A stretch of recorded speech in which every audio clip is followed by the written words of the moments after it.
Okay, I'm going to call this meeting to order. And one of the first things we have here is the approval of the agenda 2.1. If you haven't had a chance, make sure you hit refresh so you can see the agenda and the attachments.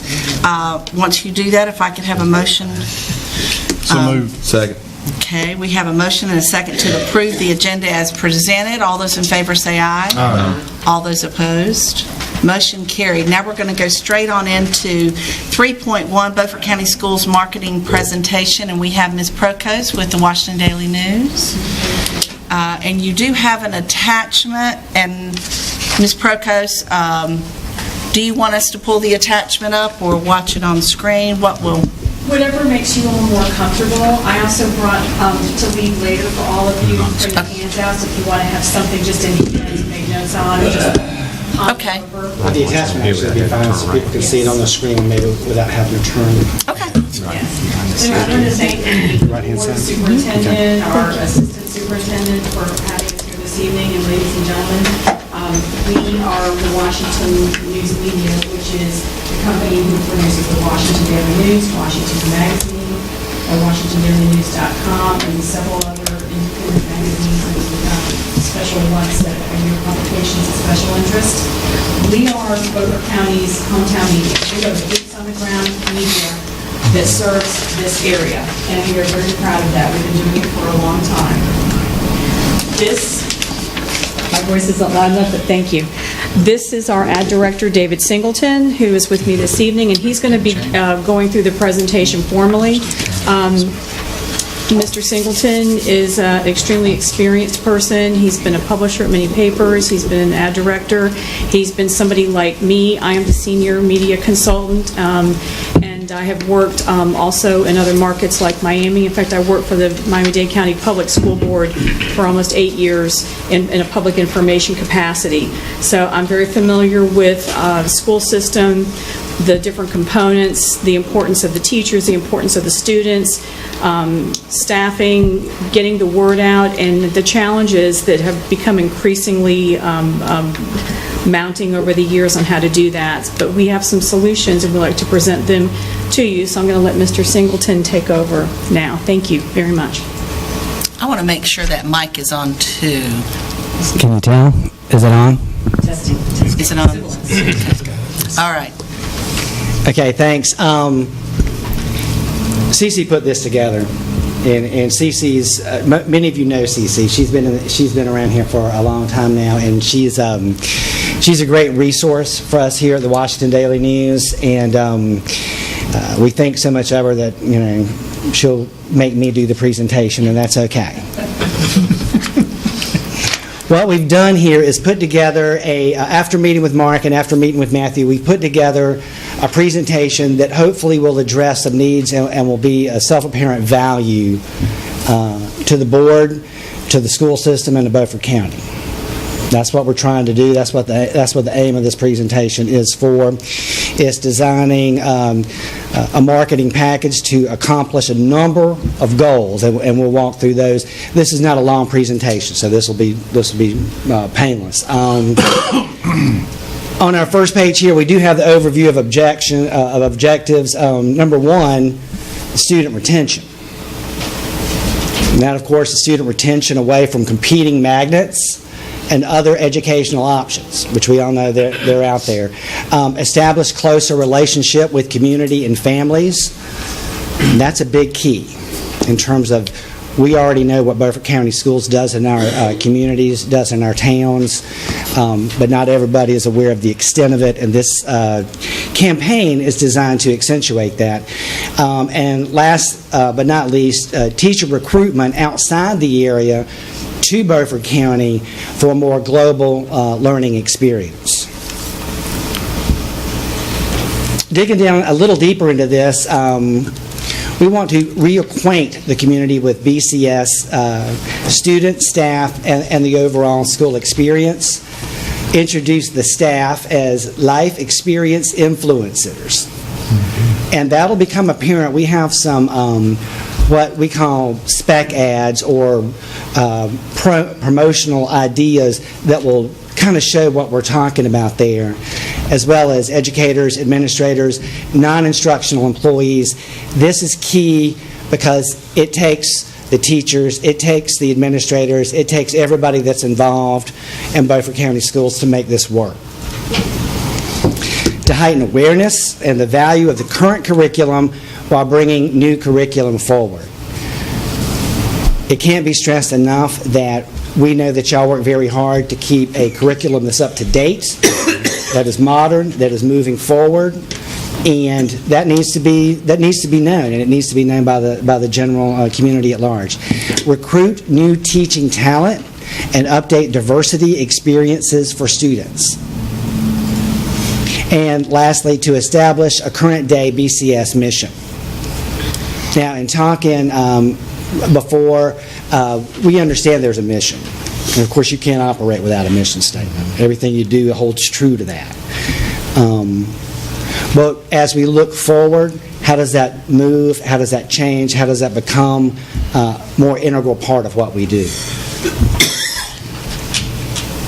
So this image and branding plan consists of a few different elements, and I'll try not to get too in the weeds, as they say in here, but first of all, what we've done is we put together print, magazine, digital, social, all of the components that we operate in to create a synergy, a branding campaign that works on a lot of different levels, not just to add in the newspaper.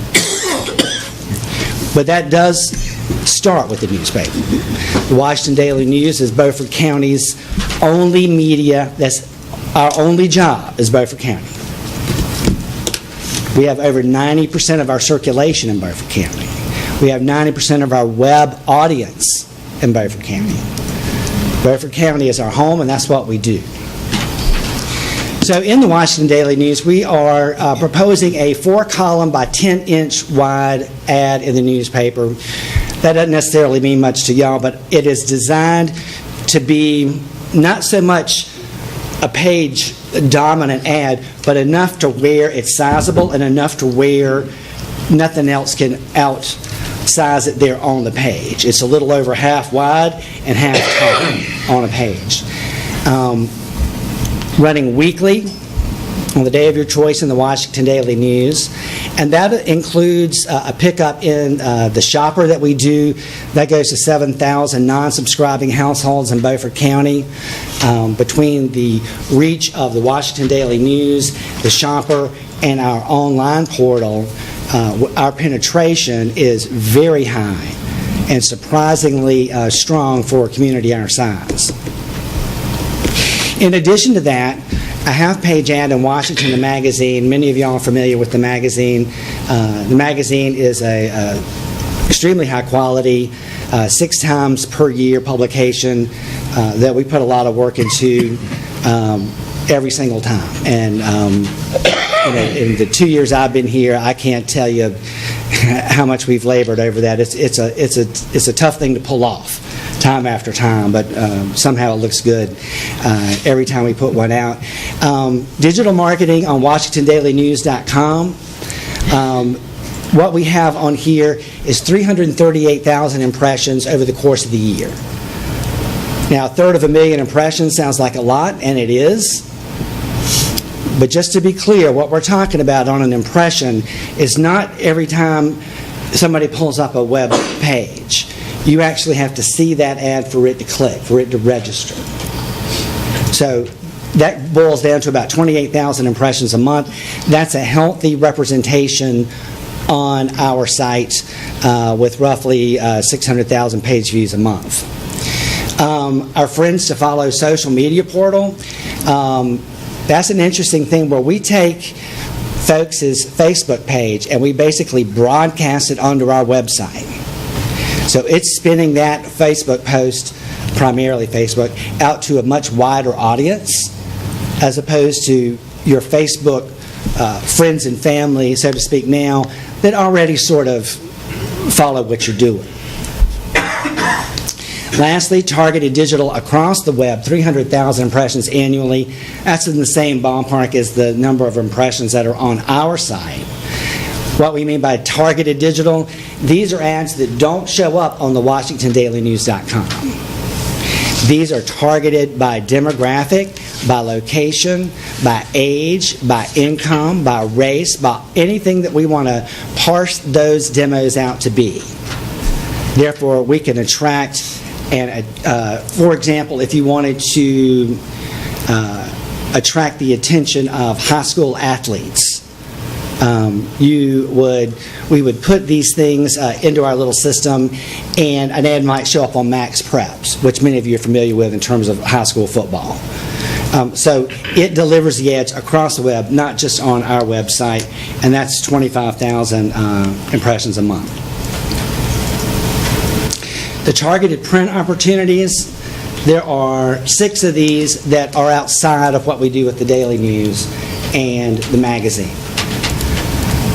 We are recommending participation in graduation. And that's kind of a no-brainer for us to include that one. We want that section to be huge. Welcome Magazine is what we put out every June in conjunction with the Beaufort, Washington Chamber of Commerce.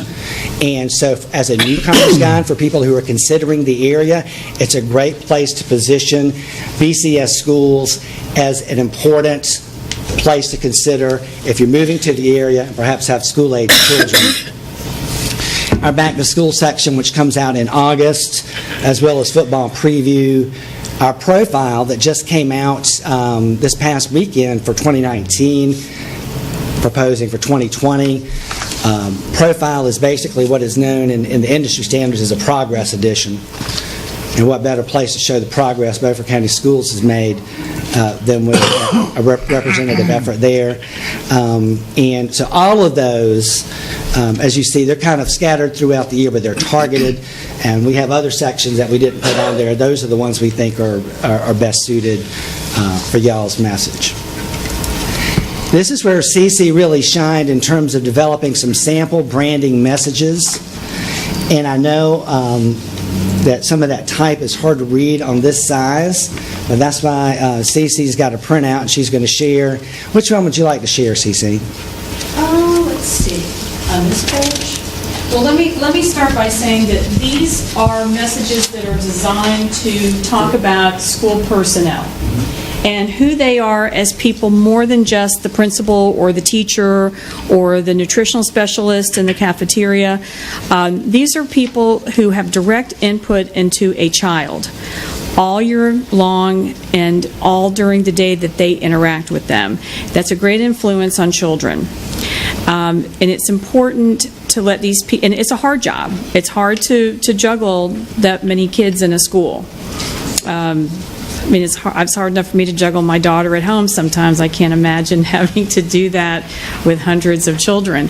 But they do it gracefully. They're good at it. They wouldn't have the jobs that they have. So while we have a lot of these competing factors that are going around that might be attracting children to other educational venues for a variety of different reasons, and some of that you just can't help. I mean, there are parents that might want to homeschool their child or send their child to a private school or a Christian academy or whatever that is, and that's fine. But it may be that they're thinking about that because they don't realize just how good they have it here. And so not only do we want to show the parents, the public, the grandparents, and the families the kind of wonderful people that really we do have working with our students, but we also want our people who are on staff to feel valued and more than just somebody who shows up at 5 in the morning or 3 or 4 in the morning and does what they do and goes home tired every night, because they are people with lives outside of school. So I say all that to talk about why I wrote these. Now, these are fictionally written about fictional people based in real-life places here. I am very confident that we have real personnel in our schools who would fit this model of a showcase or a spotlight on them. So I'm going to read one example that I have here, and I guess I'll read the example about the one on the left, which I made up as a school counselor example. And the headline is Tough Times, Complicated Decisions, and Light at the End of the Tunnel. There are many reasons Mr. Devin Moore became a school counselor. His experiences growing up showed him he wanted to help others overcome the things he went through and have a successful life. This is his quote. "Growing up, I was the smallest kid in my neighborhood. I grew up in a south side suburb of Atlanta, where most folks didn't have much. And my mother made sure we learned to respect others and do the right thing at all times. That got me bullied. It was wrong, and I learned how to rise above that. This led me to be a school counselor and also a certified self-defense teacher and self-esteem coach. Finding the way through life is complicated, but there's always a light waiting at the end of the tunnel if you're honest with yourself and want to succeed." Now that's Mr. Moore's quote. And then we sum it up by explaining, Mr. Moore has great impact on our students. They know they can count on him to talk through tough times and show them positive ways to resolve problems. This is the tagline, and this is really what I feel is what we're focusing on with those two bolded lines I'm going to read now. Preparing children for the future. We're glad your child is with us.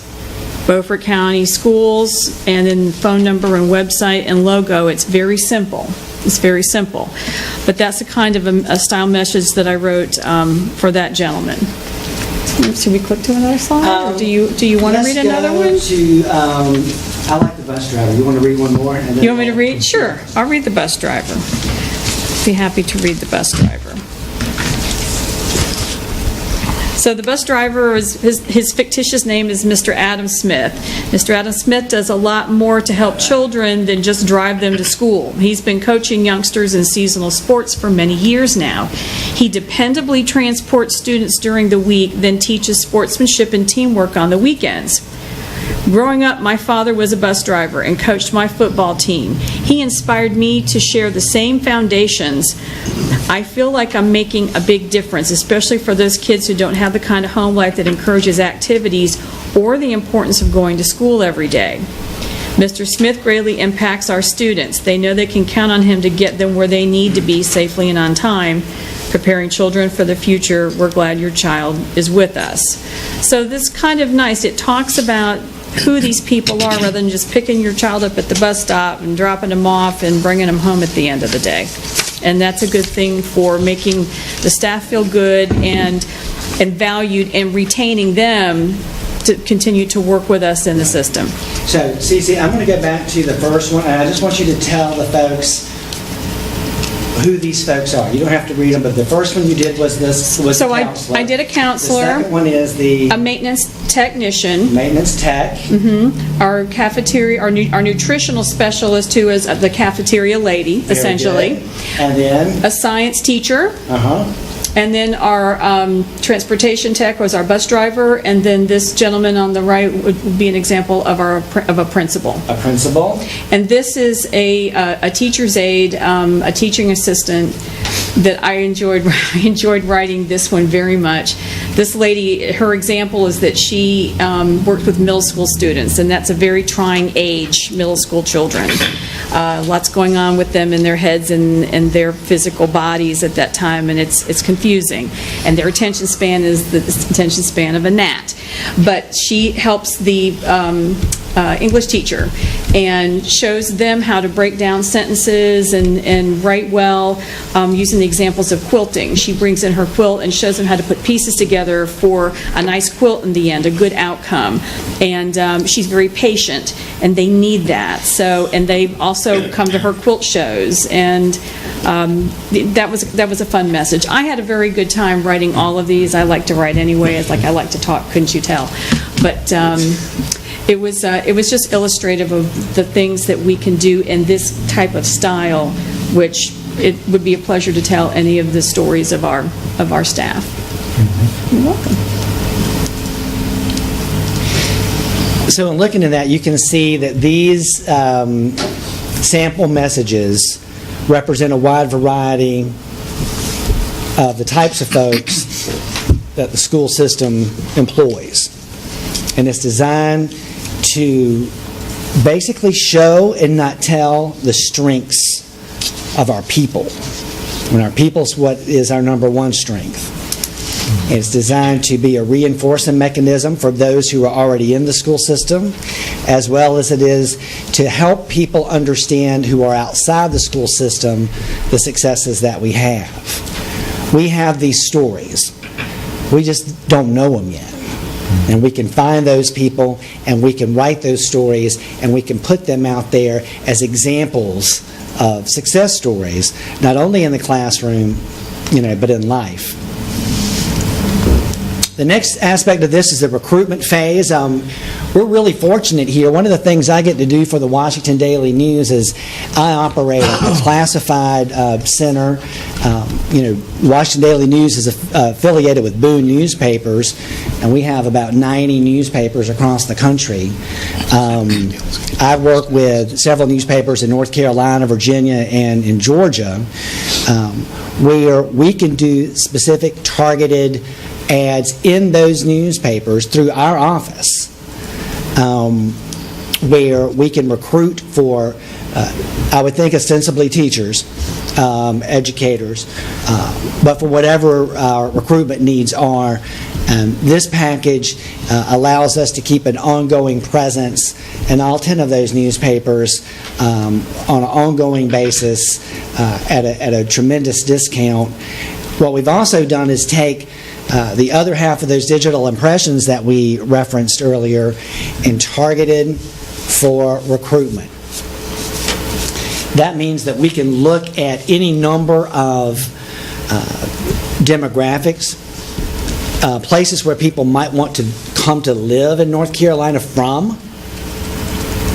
I was talking to Martin Johnson the other day, and he was telling me about how businesses like to relocate from Ohio, Pennsylvania, New Jersey, and those types of places. Maybe we can mimic some. Maybe we can target those specific areas for recruitment as well. Those types of things are an ongoing presence that will pay results over the long haul. And that's what this is about. This is a strategy. It's designed to take place over a year to be effective both internally and on the outside as well. These are just some examples of the digital ads. They're a lot different than what we do in print. One of the advantages of print, of course, is that, the old saying goes, we have ink by the barrel. On the web, the space is limited.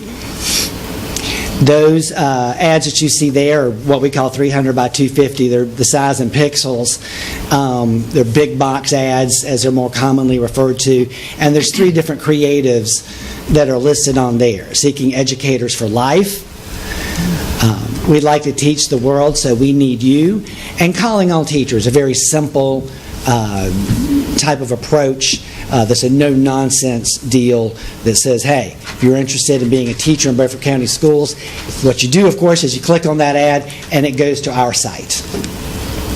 It goes to anything that you want it to help give prospective educators more information on perhaps becoming a teacher here. The result is a synergy where we're preparing children for the future. And like we said on those sample ads, we're glad your child is with us, and they're glad their child is with us. So it's designed to create that synergy, to make people feel good that are already here. Make them feel good about their attendance or their children's attendance in Beaufort County Schools. And really, it's taking a position that says, we're doing the right things here. Because I can't change other people's minds. They have to change their minds. They have to see it. So there's a little bit of strategy there in terms of how we've laid this out. Any questions? Covered it pretty well. Thank you. Anybody have any questions? I'm sorry, go ahead. No, I was just going to thank them for their time and all the energy that you've put into this, and thank you for meeting with Mr. Doan and I. I think you captured what we were asking for. Oh, good. That's awesome. Thank you very much. I like what I see. I was just going to ask, was this like a total package, or was it? Is there any opportunity for like a shopping list if we could pick something, maybe one thing we might not want, or just ask? Yeah, all those are priced incrementally. Right. So if you look at the first one, which was the image and branding Right. plan, which is probably the key baseline aspect of it, but maybe weren't so interested in the classified recruitment aspect, Right. you could cut, and that's why we priced them on the different pages, Gotcha. so that you could kind of mix and match what was, whatever suits your needs. Thank you. Yeah, that's all of that. And Mark has this breakdown, or Mr. Cheeseman? I have it. They Yeah. have the breakdown. Yeah, we should- Okay. Yes, It's not uh-huh. an action item, so it's something we can discuss No, outside. it's just Right. just for information Yeah. tonight. Right. Yeah, and if you'll look, for example, on the targeted and print opportunities, all of those sections there are totaled at the total there at the bottom of the page. But if it turned out we wanted 4 of them, we'd price those out for you. We can custom any of that we need Right. to. And this is our first step in doing this, so you've given us a very comprehensive bid package, and I really do appreciate it, and this is something that we will be discussing and trying to figure out in our budget what we can and cannot do. Sure, absolutely. Anybody else have any questions? Just one more crazy question. Yes. Under recruitment, do you just not have any businesses in South Carolina? I see you went North Carolina, Virginia, Georgia. Why do we skip South Carolina? I work the markets I'm assigned, sir. Okay. I just was thinking, to get to Georgia, we've got to go through South Carolina. Well, it was funny when I first got on with Boo Newspapers, and there were 90 papers in 19 states. I said, Florida? I used to work in Florida. No. And South Carolina? I have some family there. No. Okay. But yeah, we're from North Carolina down to Georgia, and then all the way up to Minnesota. So it's got, and we can use different papers too. I just use the ones as an example that we operate out of our Right. call center. Thank you so much. Thank you so much. appreciate it. And there may be a time in the near future where we may bring you back to ask you, once we have a chance to discuss it, we'll bring you back for some more information. Absolutely. Anytime, we're happy to be here, and just thank y'all for.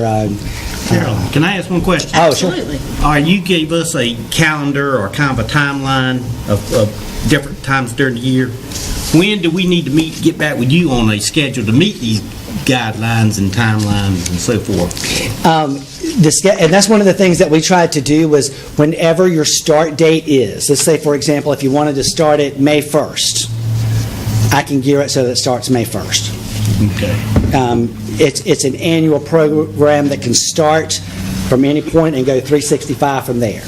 So in other words, profiles, which has already come out, we would be in the next one. You would be in the next one, Gotcha. and that's the, kind of the one that's just passed us. But Right. it's a rollover deal. So, for example, if we started June 1st, it would roll through May 31st. Gotcha. Excellent. Okay. Thank you. Any other questions? Well, one more thing. The pieces that I wrote about our staff, we can do the same type of engagement pieces. I mean, these are engagement pieces. That's a good word for that. We can do that also with the programs, special science programs, special English programs, whatever we have that would be important to bring forward and shine light on so that parents are very aware that they have that option and what it is. We can do that with any of those aspects. Well, I love those. I think every component of Beaufort County Schools is important and valuable to us, so I want to give them all the props we can. Yeah. Sincerely, Very thank you so gracious. much. Thank you. All right. Thank you Thank very you. much. Thank you very much. We are going to move on. 3.2, the Southern Regional Educational Board presentation.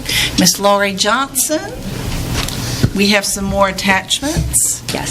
So would you like for us to pull up the fact sheet first? Probably the PowerPoint. The fact sheet is just extra reading material for you all. Okay, so the board meeting about SREB. Yes. Okay. So first off, thank you all for having us here today. Thank you, Mr. Cheeseman and Ms. Lilly, have been very helpful to the Southern Regional Education Board as we are launching a network of schools in rural North Carolina to dig in some problems of practice around what's inhibiting the success of, in particular, our Black, Latino, and low-income students in the region. So I'm going to talk to you a little bit about how this all started and what we hope to do with Beaufort County Schools. And to start off, the Southern Regional Education Board is a compact of 16 southern states. It runs from Delaware to Texas, though Delaware sometimes decides not to be southern. They are in the Southern Regional Education Board. And what the governors and 2 gubernatorial reps make up our governing board. We're considered an apolitical organization, and it was founded in the 40s on the idea that if we want to bring economic vitality and maintain that in the South, then education has to be something that states come together and think about. That vision and mission continues to guide us today. And I am in the school improvement division. We also do policy work and have some post-secondary work as well. In the school improvement division, we work specifically with K-12 education, with most of our expertise being at the secondary level. So some frameworks that we have in place that some educators are familiar with are high schools at work, making middle grades work, and technology centers at work, and with SREB being the umbrella under which those frameworks are housed. I work on a grant team, and the grant that we are talking about tonight is funded by the Bill and Melinda Gates Foundation, and that fact sheet that is attached describes the press release that they put out last fall showing that Southern Regional Education Board was one of 19 organizations that applied and was given a grant to start networks of school improvement around digging into the issues that are impacting the success of our Black, Latino, low-income students. So as part of that grant, we were funded to support 2 networks. One of those networks is an urban network, and we launched that in the fall in Birmingham, Alabama, with 12 schools in a single district. And because our work over the years has been so heavily in rural areas, and the South has a larger rural population than other regions in the United States. The foundation had first wanted only to work with large districts, and we made a case that we felt very strongly if SREB was going to participate, that we wanted to support rural communities in the South. Then we started thinking about where should we land with this work, and we began thinking mostly about North Carolina. And the reason why is we've done a lot of work in North Carolina over the past about 5 years, specifically on instructional practices related to literacy and mathematics, and built some relationships in different districts. And then we also, when North Carolina new schools closed, we hired a good bit of their staff to continue the type of work that they were doing, and they had the relationship in Beaufort. And we already had an existing relationship at SREB in Bladen and Stanley County. So we approached all 3 districts about wanting to participate in this network, and we got positive responses from the 3 superintendents involved. And we are trying to get launched this spring to hit the ground running at the 1920 school year. The foundation did set some parameters on what they're funding. So as we work with the districts, we will go through a process of thinking about where their greatest problems lie.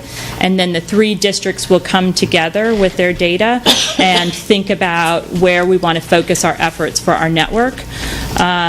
So we have 8th grade on track. That's composite of success rates as well as attendance and discipline issues.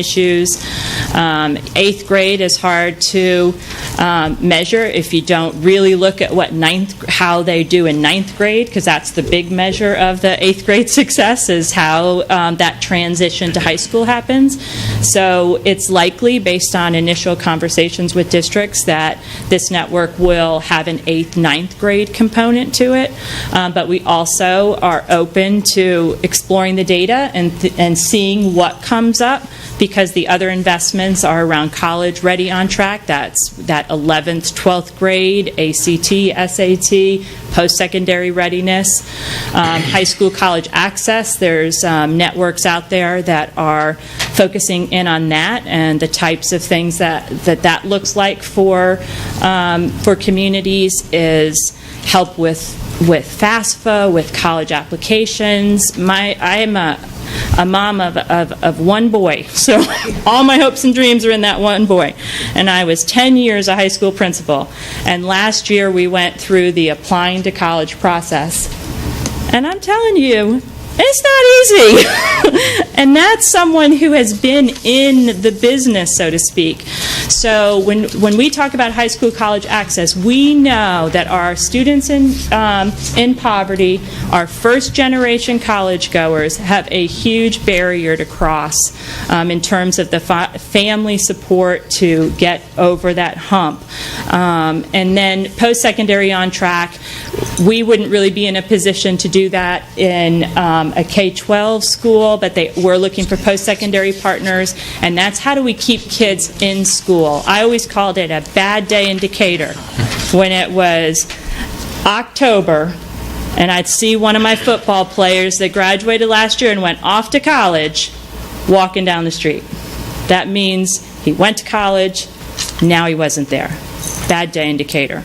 That's what post-secondary on track is about. How do we support our kids who are first-generation college goers to stay and thrive? So those are the investment opportunities. And like I said, I'm thinking, given the 3 counties and the initial review of data, that 8th to 9th grade would be where we end up landing. So when we talk about supporting 8th and 9th grade or any of those investment opportunities, we would start by digging into the data of where we're at currently. The Network for School Improvement is really borrowing the processes that you would see in healthcare. So I went to the Institute for Healthcare Improvement to learn how they approach problems of practice, and it's much more scientific in nature. You don't go in and tinker. You go in and you test, and you support that test or that change you're going to do, and then you're measuring along the way whether or not it has an impact. And in education over the decades that I've been in it, sometimes it feels like we throw noodles on the wall. We're desperate for something to work, so we throw a lot at it. And the measurement and the deliberation and the scientific mindset is what we're hoping to bring capacity for in these districts to really think through, why is this working? If it's not working, why is it not working?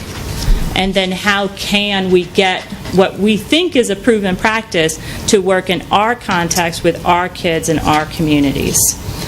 And we'll do that through deliberate processes, small tests, and support. We would never want to ask a group of educators or anyone really to make a change and then not support them with it. But we do see that over and over again. I remember being a teacher, going to a professional development.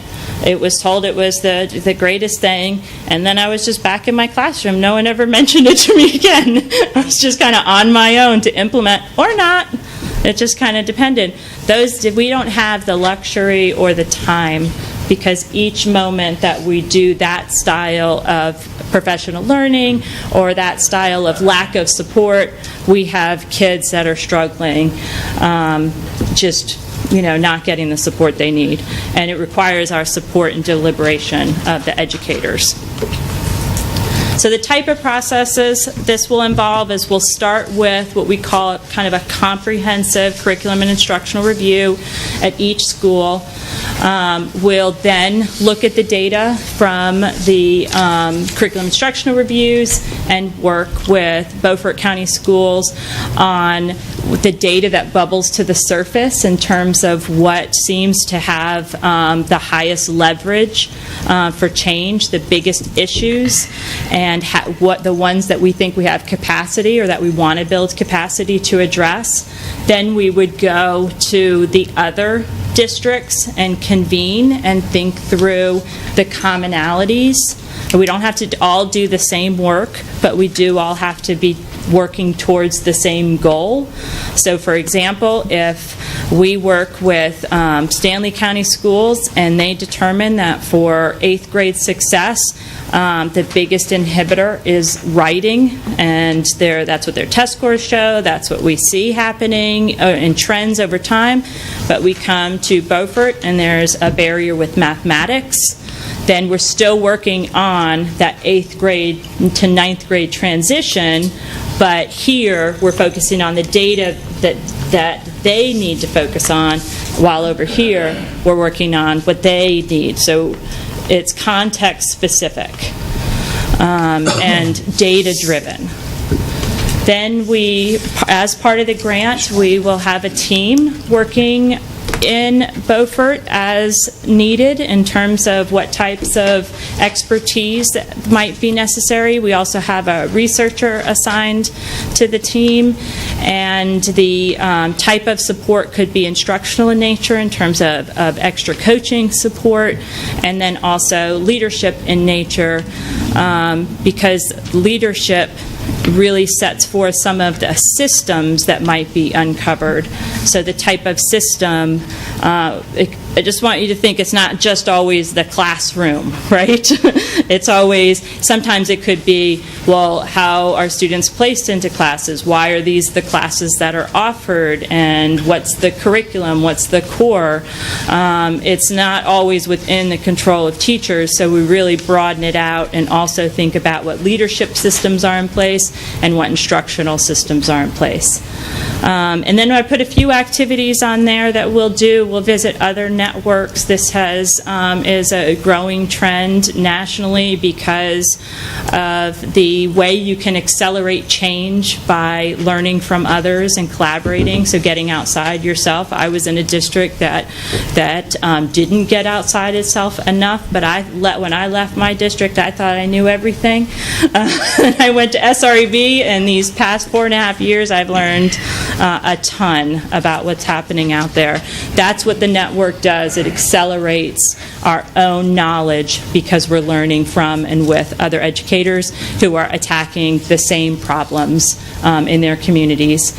And then also as an example, we'll do surveys that help us understand how the participants in Beaufort are feeling about this work, and also have a pretty comprehensive data review with the district.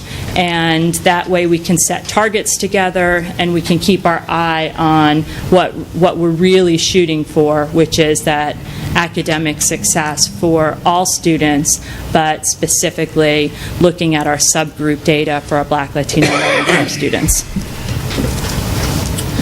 And this one, I'm not going to read it out to you. I just wanted to give you a sense of the core parameters for the work. These are kind of our guiding processes, with the very first one being ensuring that we have a clear understanding of the problem.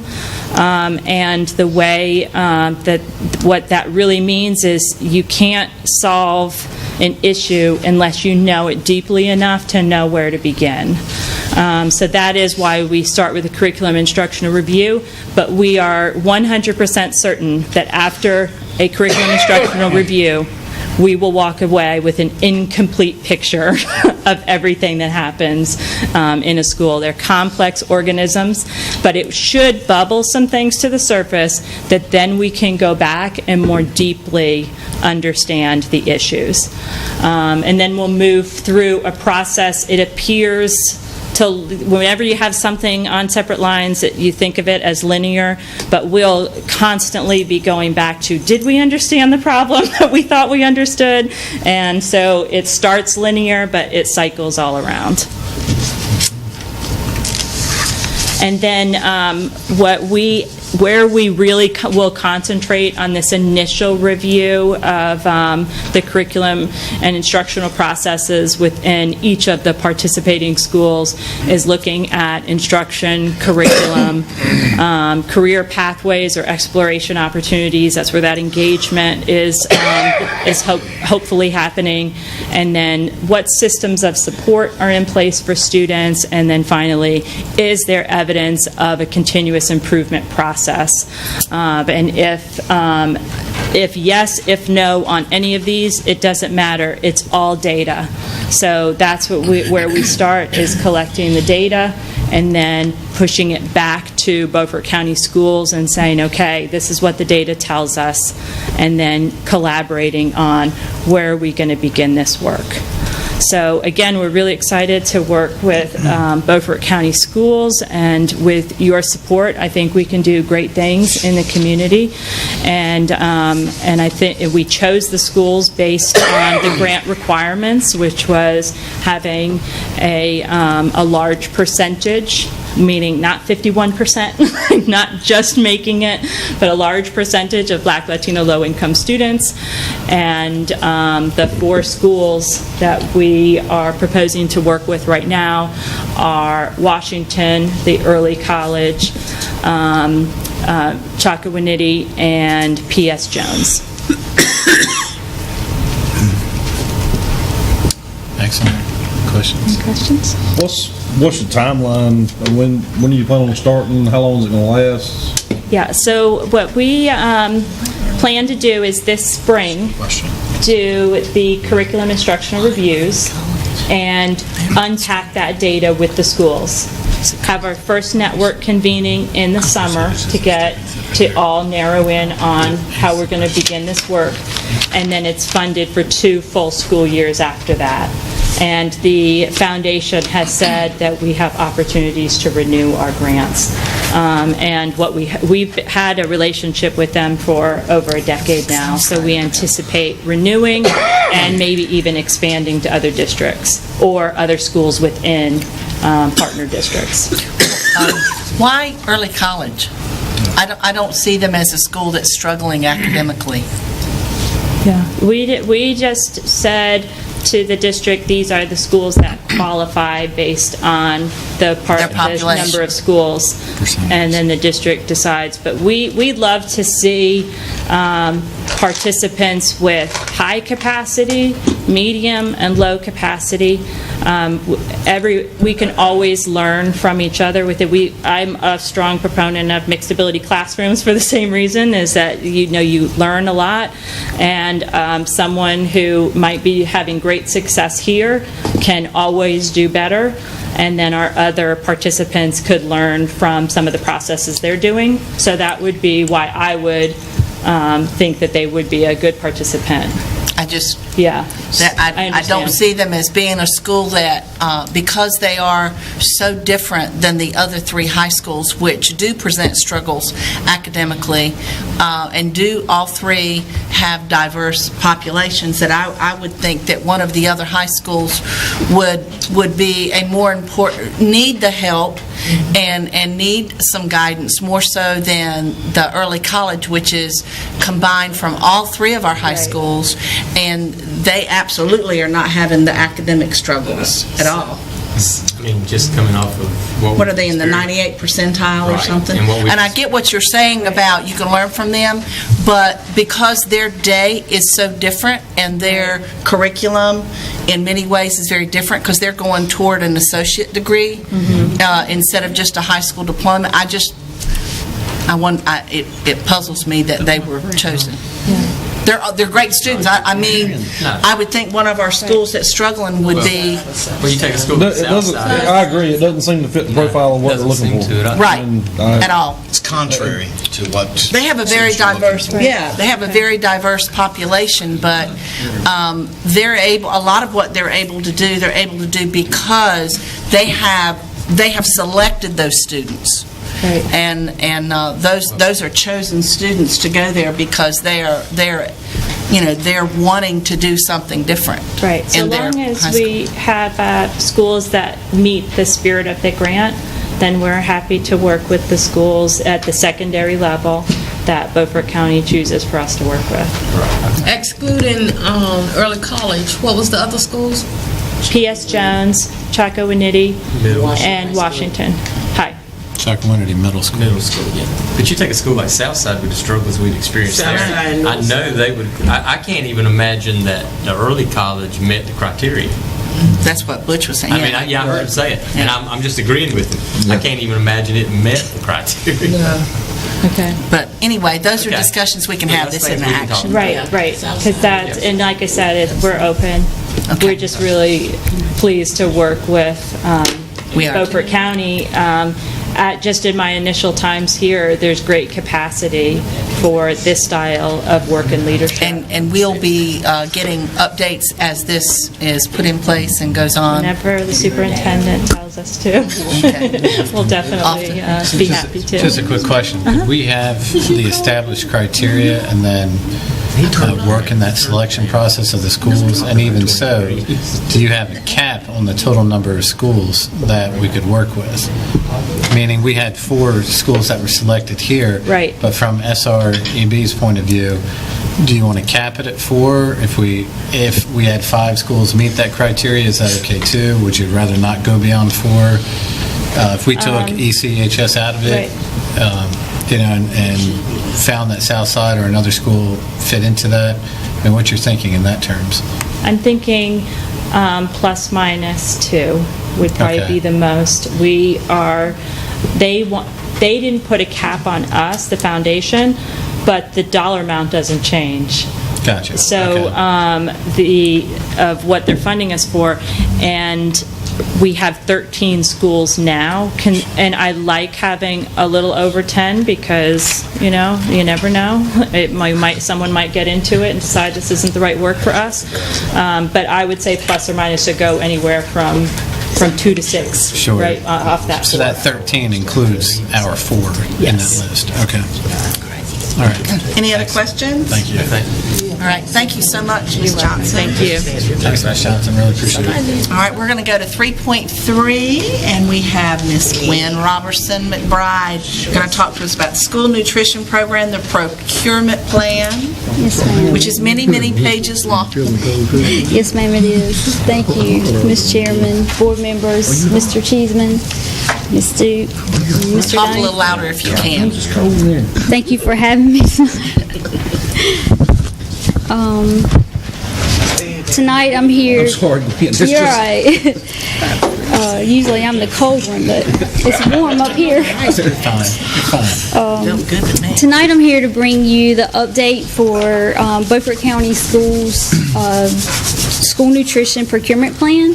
We've had a procurement plan in place since 2011, 2012, and we continue to update it as federal, state, and local policies and regulations change.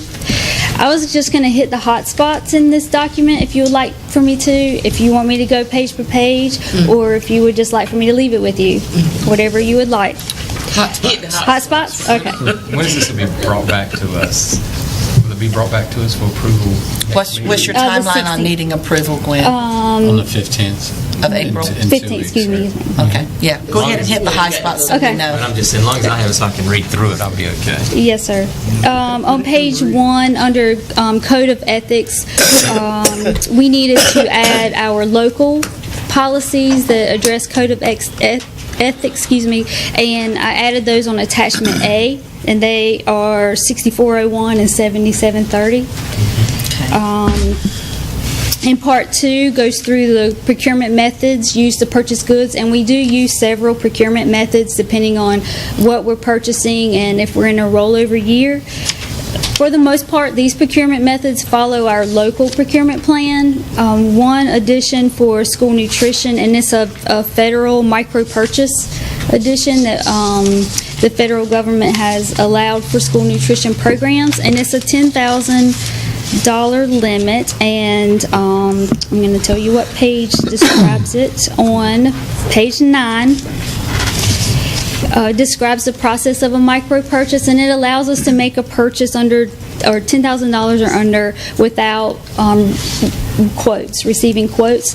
And in all of our purchases in our local school nutrition, we do receive or try to receive at least 3 quotes or request 3 quotes. Where I see this might be helpful for us is for local produce purchases. This will allow us to go to GAP certified farms within our community and purchase local foods that are under $10,000. It will help our community and also our program. So I feel like this is a good match for us for local produce. Sole source.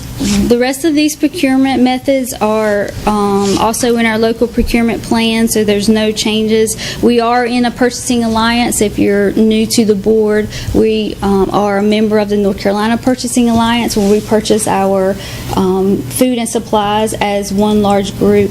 I believe there's 86 counties in that alliance, and it allows us to for our food and supplies to get those at a better price. The rest of the document in Part 6, it just talks about the requirements that we have to have anytime we send out a bid document. The Jessica Lunsford Act. The new one here is the Iran Investment Act. We add those to our program, to our bids. And the last page, 19, it just shows you, it's attachment B, what kind of bidding that we do, formal, informal. It just gives you an idea of what we bid and how we bid those items. Do you have any questions? That was kind of a quick, simple. We thank you, though, and I thank you for continuing to try to use as many local farmers as we can. Yes, ma'am. Can I also say something? Yes. Not about this, but since she's here.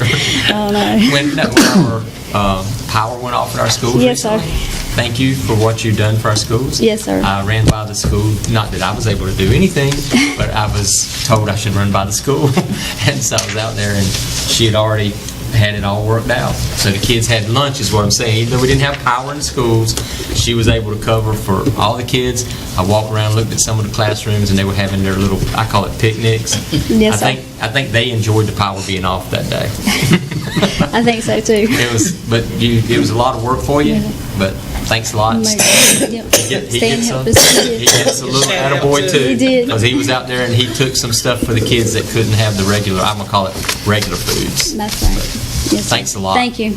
Well, and I Stuff thank like you. that means a I'm lot. hearing great things from a lot of the school cafeterias, more so than I have in the past. And I know we have some new managers as well as just new ideas that you brought forth for them to try. And I think that's wonderful when you see more people more teachers eating at school than before. That's Yep. a good thing. So thank you. Whatever you're doing, keep doing it. Yep, thanks a lot. Thank you. We're going to keep going. Next, we have teacher assistant update from Miss April Stillings and Sheila Edwards, who is going to do the talking. April? Okay. I had the pleasure, they have a monthly meeting. They had one this past Saturday. They've got a lot going on that they participate in that the board's not even aware of, so I told them that occasionally they can come and present, tell us what they're doing. Yes, that's right. Thank y'all for adding us to the agenda, too.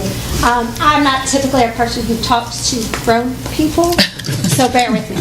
They're about this tall, and I don't think I need a microphone. I just made some notes, so I'll kind of refer back to it. Thank you for coming to our meeting.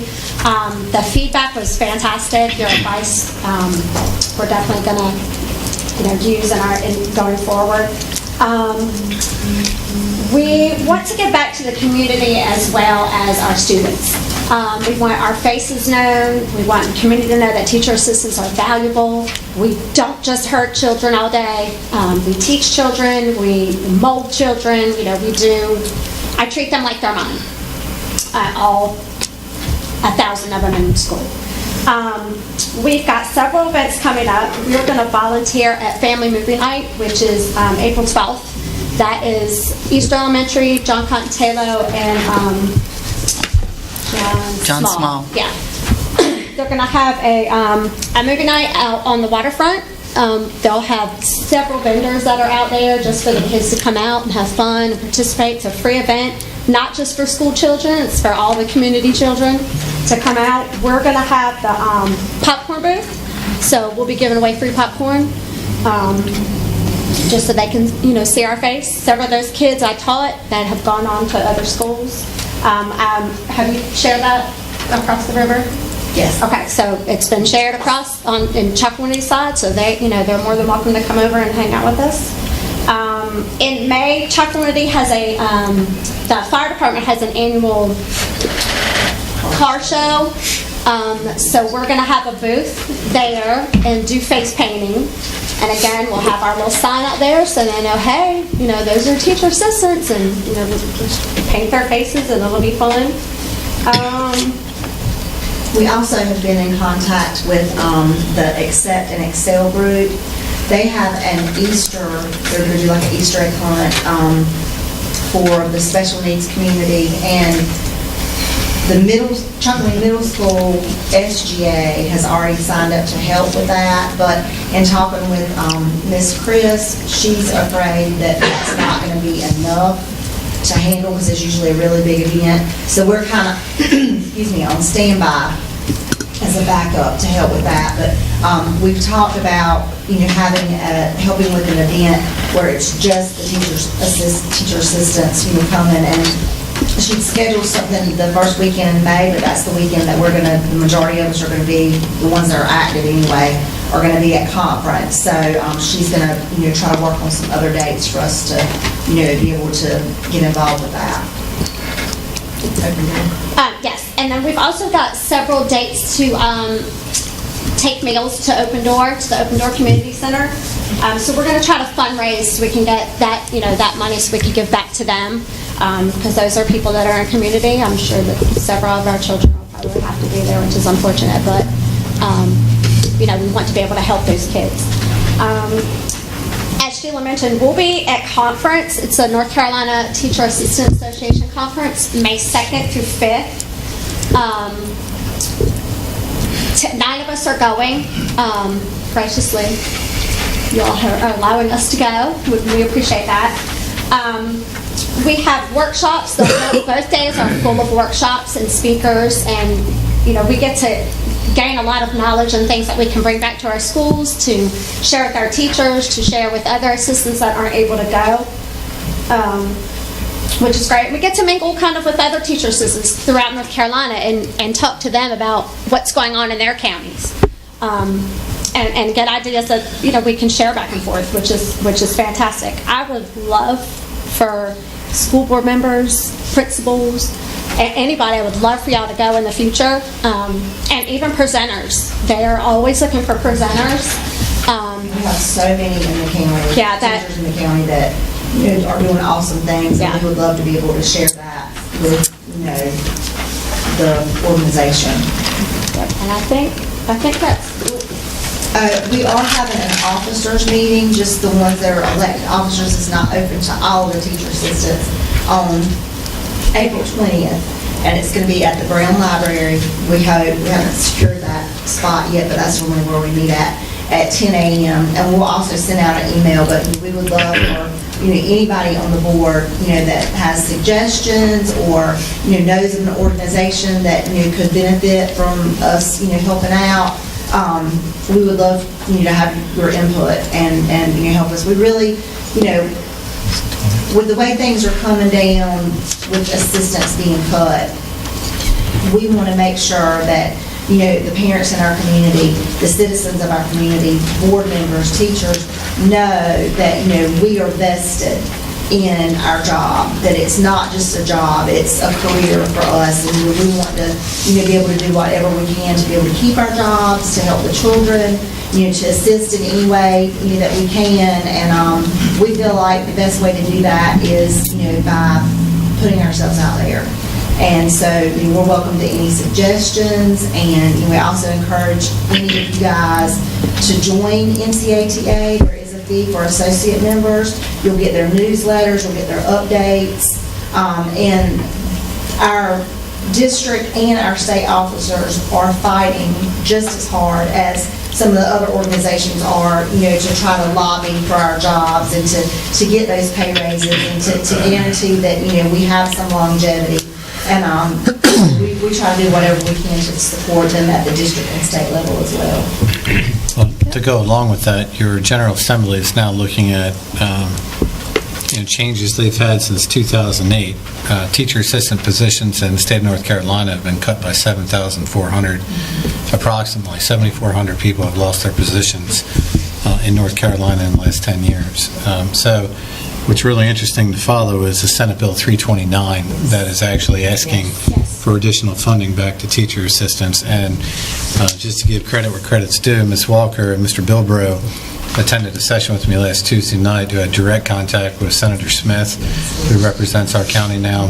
So she's well aware of our interest in Senate Bill 329 for our teacher assistants. And we've been, blasting that information, to, all of the assistants throughout the county, parents, everybody, write your legislators, let them know, so that we feel like, maybe, the power of many can persuade our representatives and our senators to go ahead and push that bill through. Yeah, and it doesn't take just us.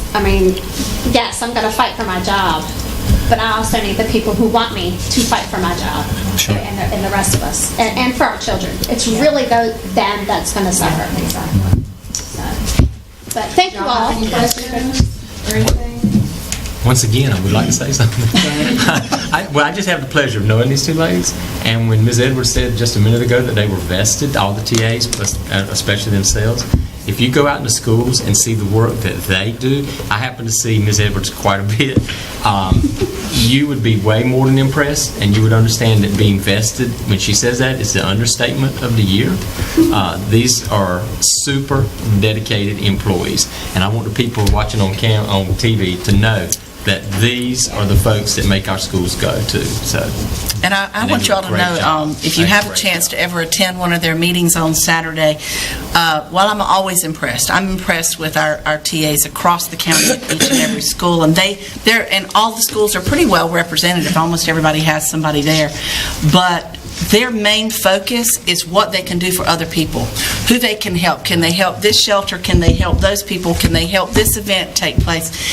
That was their focus this past Saturday, was what they could do for others, which to me just signified that's what you do every day, is what you're doing for others. And we appreciate it, and we appreciate you. Yes. And anybody else have a question or comment? All right, thank you, ladies. Ms. Walker, I gave you the packet, the conference packet, right? Yes, you did. Okay. And she has that. If any of you guys would like to take a look at what goes on, during conference, she has a copy of that. I do. I have the packet, and there's speakers and all that kind of stuff. So, thank you for your time. Thank you. Thank Thanks for what you do. See you next month. Thanks. All right, 3.5 capital outlay, Mr. Stanley Hudson. And Mr. Willie Atkill. Make it quick.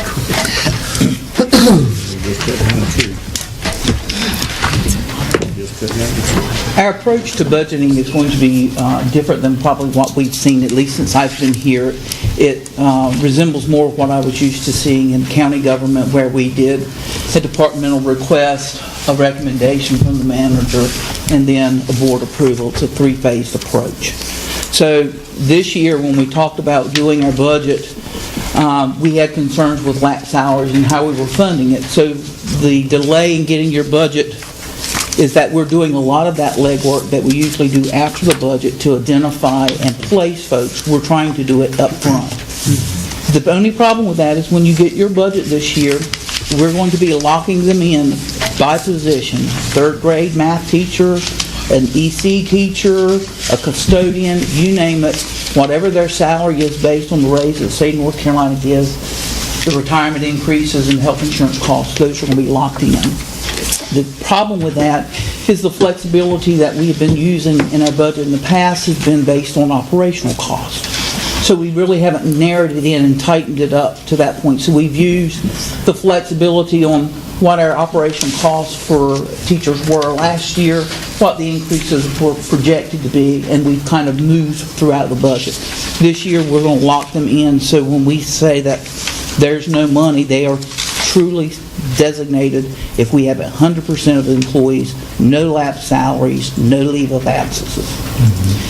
The good part about that is it limits your risk on what we would anticipate to hit fund balance for in any given year. So I apologize for the delay, but we have quite a few more employees than I'm used to budgeting for. Mr. Cheeseman asked me to go back and pull for you what the capital appropriations from the county has been over the last couple of years. And for the most part, we've hung somewhere around $1 million. There are 2 years that kind of stand out for us, and that's the fiscal year 14-15 and 15-16. Those of you that have been on the board a while, you'll recall that was the Eastern Elementary School multi-purpose room, and then we had the Washington High School field house, and then we also had a Washington High School chiller. So the chiller and the multi-purpose room in fiscal year 14-15 was roughly $982,000 for those two items in that increase.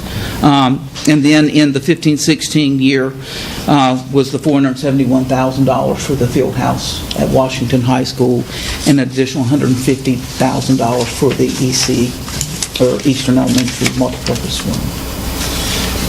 So if you'll turn to your next page, basically you see the different revenue sources that we receive within Fund 4. Right now we're anticipating, or we're showing you what our beginning budget was for the year, any budget amendments year to date, our current budget, our activity or expenditures or revenues received for the year thus far, any purchase orders that would hit in our expenditure line, and then any remaining revenues to be collected or expenditures on those already identified projects. In the previous meetings, we talked about the capital and what the needs for the school system were. So this budget is a request from Mr. Hudson. It's a recommendation from Mr. Cheeseman that will show the entire list that was presented to you at an earlier meeting of $15,648,370. If you'll go to our next page, the first line is the state bus lease. It's a wash. It's an expenditure and a revenue that come in from the state to purchase buses for our LEA. But if you go down and you look at the different projects that we have, I did not list them individually because there were so many, but I did group them into the categories or subcategories in which Mr. Hudson and Mr. Cheeseman presented to you previously. That is a rough overview of your capital project, and then once we find out funding or priorities, then we'll see where we can go from there. But this is your capital budget at this time. Any questions? Sure there will be, but I don't have one right You're now. looking for approval of this when? We have to have it by June 30th. We'll come back with the other funds here shortly. Our plans right now are for me to work on it, hopefully meet with Mr. Cheeseman by Friday, if not Monday. So we'll bring it back to you at your next board meeting. Okay. Thank you. Appreciate it. Thank you so much. Questions on my side? We cleaned up the capital list, Mr. Cheeseman's direction, went with the metal buildings for the proposed place for the replacement of the modulars is put in there. There was an activity bus that was removed, talked to Jerry, and they were up on buses. So the activity, that was $96,000 coming right off the top to start with. And then there was a $300,000 duplication in security, so the numbers dropped from what you were presented last time, and we cleaned it up. So it's in a little different format, the same things on your computers that Willie handed out, Mr. Willie Mack handed out your printout. So Thank you. Thank you so much. Appreciate it. All right. All right, we're going to go to 3.6, student transfer update. Wait just a minute, excuse me. Yes. Excuse me, Madam Chair. Would you like to go ahead and do that? I thought Stan was going to. My mistake. Okay, all right. I'll catch him. I'll get it. Go ahead. Nice.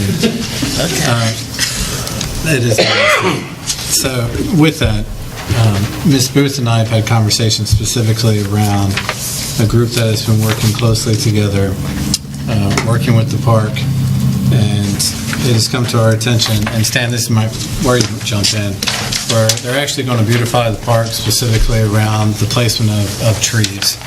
And so Ms. Booth and I had a conversation on the phone the other day.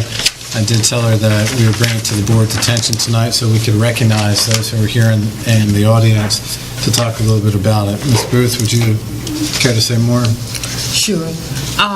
What I'll do with your permission, Madam Chair and Mr. Cheeseman, we have in the audience our president and vice president of the P.S. Jones Memorial Park, and I would ask, with your permission, if you would allow them at least a couple of minutes to address the park. Mr. Northern, will you come? Thank you. Good evening to every one of you.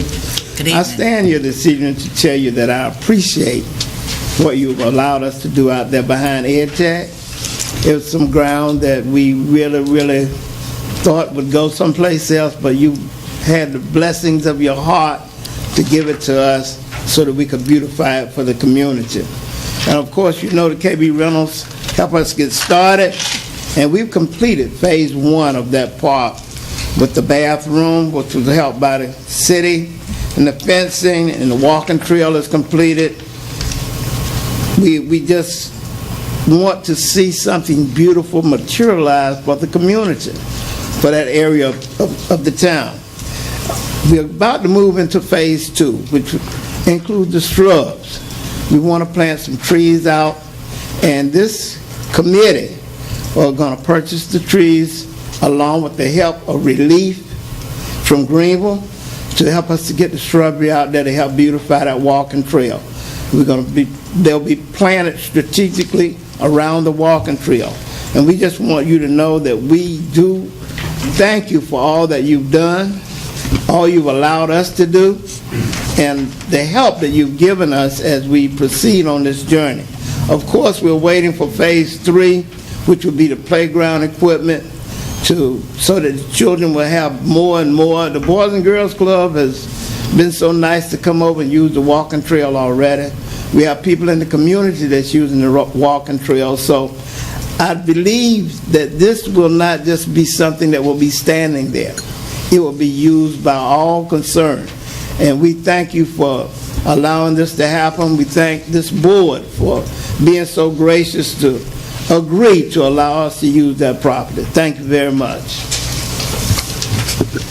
Thank you, Mr. Northern, and to the board and the board members for your hard work that's gone into it. I continue to go by and see the improvements, and can't wait to see you're going to plant trees and shrubs? Yes. Okay. Well, we thank you so much. Yes. There's a lot of work been done. A lot of work, and it'll continue to be a lot, when it's a labor of love, it never ends. You know that, right? That's right. That's right. Anybody would like to ask some questions about where we're going to go or how it's going to be happening? Anybody have any questions? Doing a great job. Just it looks better than a lot better than a big old vacant lot just sitting out there. That's right.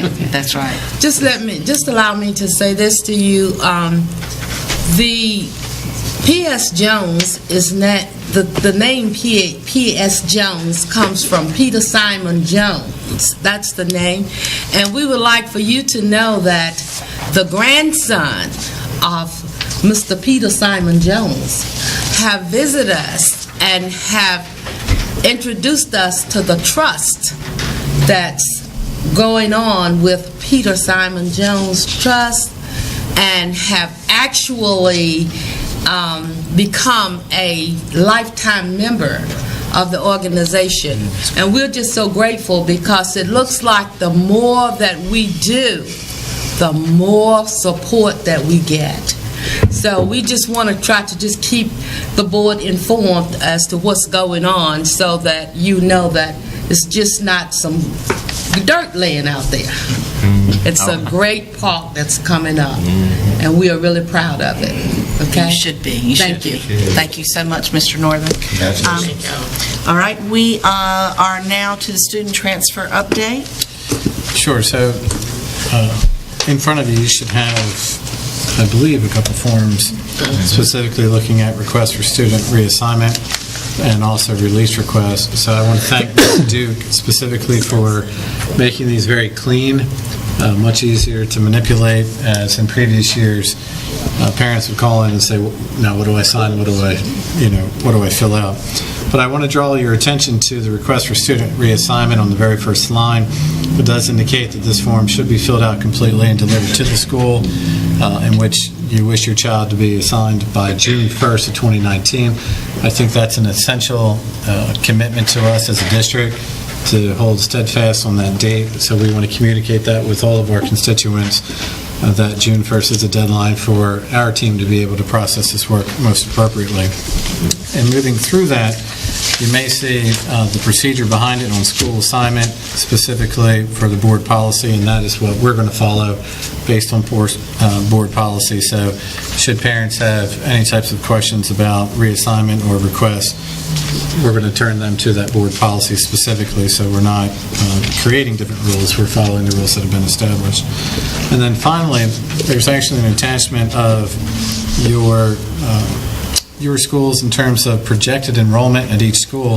And if you notice on the bottom left, I'm making a recommendation to the board specifically, just based on the projections that we have, which schools in theory should be closed for any type of request for transfer going into that school. So if you look at Bath Elementary, Chocowinity Primary, Eastern Elementary, John Cotton Taylor, and Washington High, and you look on the far right-hand side in that red and yellow grid of projected enrollment numbers and space within the building, these are the buildings that we believe are starting to hit that capacity. So we would really need to think more closely in terms of sending students to that school. So considering, I wanted to have this information in front of you. You don't need to have any type of action on it. It's more specifically for your guidance. So this is the type of conversation piece that will go out to our community so they know how to work it. And I think the important thing to remind our families out there is that if you have a child that is attending out of your district, you must still put this request in every year. Don't assume that because your child is going to another school this year that they will automatically be allowed to do that again. You have to do this every year. And I think they forget that, don't they, Ms. Duke? All right. Any questions? All right.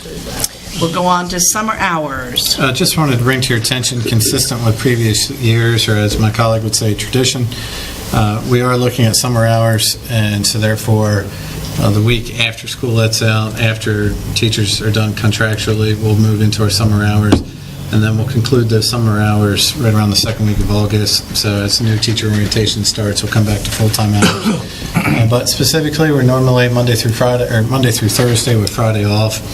So the district will essentially be closed on Fridays. But we will work with flexible schedules with our directors and our personnel to accommodate some of their summer plans as long as our work is getting done. So we'll ask all of our district personnel to have meetings on Tuesday, Wednesday, Thursdays, typically not Monday, Fridays per se, just to make sure that those who need to be at the table will be at the table. But summer hours, the same plan as previous years will be in effect. All right. Now 3.8 Golden Leaf Foundation, the STEM grant update. Mr. Cheeseman. So yesterday we had a Board of Education committee met with a committee of county commissioners just to give everybody an update in terms of where we are with the STEM grant. So this is where I'm now reaching out to Golden Leaf Foundation, requesting a time at the table with them as the new superintendent, just to gain some guidance in terms of what the grant means to Golden Leaf, why it was not fully funded, how much they understand our predicament of not being fully funded. We're going to need more time to possibly raise those funds, but also just talk about the strength of the application in of itself, meaning some of the questions that we may have not asked ourselves in advance of the grant that we're now trying to figure out on the back end. So with that, I have placed the call. I'm looking forward to getting a return call tomorrow, and once I have that, I'll send it out to you in terms of what date and time when I'll meet with Golden Leaf. But I think right now it's more of a meeting to gather information so you can have greater decision making. And the current timeline that's in place where we have to respond is what? Well, you have it's called basically a management plan. So from the start date to that management plan is about 30 days, 45 if you want to stretch it. But Golden Leaf has been very kind to us to work on that start date. So considering that's what I'm trying to get ahead of to work with Golden Leaf right now, is to really understand the flexibility of this grant, because we did not receive the entire funding, so that does put us at a deficit, and to run any type of program with Fidelity, we needed the funding that we asked for, so we're going to seek guidance from Golden Leaf in all of that. Okay. Any questions? All right. We're going to keep going here. Discussion, this is the only action item we have, Southside High School track repair. Mr. Hudson. And you do have a link there. Yes.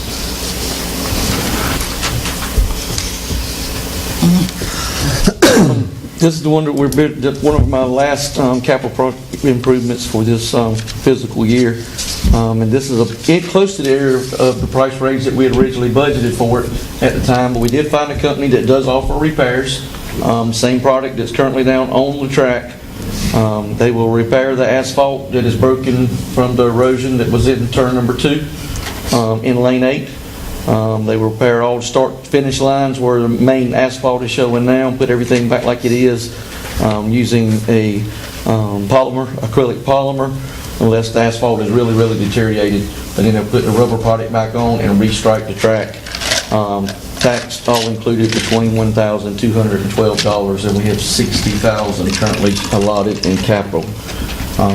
The other option was to strip the track, as Mr. Cheatham talked with another company, was the only other one is like $167,000 to take it back to asphalt, repair the asphalt, and put the new product that they put down now. So to do this, will this repair put them in line with being able to host and conference events, and they will be, they will be approved? Yes, ma'am. Okay. It would put them a sanctioned track where they could run. That's the word I was looking for. Thank you. I know they have to sanction. Certified lanes, everything just back like it was originally. It was put there 20 whatever years ago. So. Okay. And then possibly we could take that other money and fix the other 2 tracks that had the same problem with y'all's direction. But okay. That just about fix all 3 tracks is what we currently have. You're talking about the other 2 high schools? Yes, ma'am. The other 2 high schools. They have the same issues. Yes, ma'am. Okay. Yeah. All right. But today you're looking for an approval on this? Approval to proceed with Southside with the. Well, they're already in track season. Yes, and I know they're already in it, and they're booked up through May now with a few slots in June. As a sexy just sent me, so we may can get in June. But it'll be definitely for the fall. through July, but yes, ma'am. Okay. He said unless some other school backed out, then he would put us in that slot. But yes, sir. I'm sorry. Have you ever used this company before? I have not. I've asked him for references that I could go see. I want to personally go see it. They do all kind of schools. Their website is tremendous. They've done colleges. There's a lot of stuff on the internet today where they show they've done. But I physically ask him for some sites here in North Carolina. But you feel good about it? Yes, sir, I do. Well, beginning of the thing. They're a 20-some-year-old company. They're not a new one. And they're based in Atlantic Beach, North Carolina, so they're local. That's even better. Yep. I'll make a motion. Second. Yeah. Okay, we have a motion to approve this expense and a second. Any discussion? All those in favor say aye. Aye. Those opposed? Motion carried. Thank you. Thank you. Proceed on, Mr. Hudson. Again, thanks, Dan. We're going to find anybody. Thank goodness. I mean, All right, now we are couldn't get going anybody to take a motion for closed session. I move that we go into closed session pursuant to General Statute 143318, 11A1 and H, to prevent disclosure of confidential personnel files under General Statute 115C 321, and to consult with our attorney to consider and give instructions concerning a potential or actual claim, administrative procedure, or judicial action.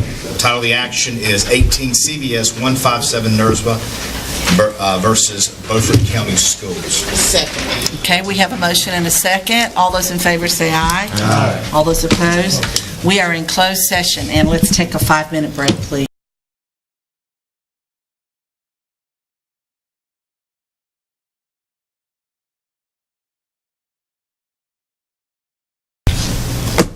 All right, we're out of closed session now. I want to entertain a motion to approve our personnel agenda as presented. We have a motion and a second. Any discussion? All those in favor say aye. Aye. All those opposed? Motion carried. Very quickly, we'll go around because it's been a long meeting. We're all tired and hungry. We'll go around. Are there any board member updates? Ms. Booth? No, I think I gave you on the park. Mr. Williams? I'm good. Ms. Peed? Mr. Bilbrough? I'm good. Good? Nope. Everybody good? Great. All right. Mr. Cheeseman? I've shared everything. Well, we're going to entertain one more motion. Make a motion we adjourn. Second. Second. All right. All those in favor say aye. Aye. All those opposed. Motion carried. Everybody have a good evening. Thank you.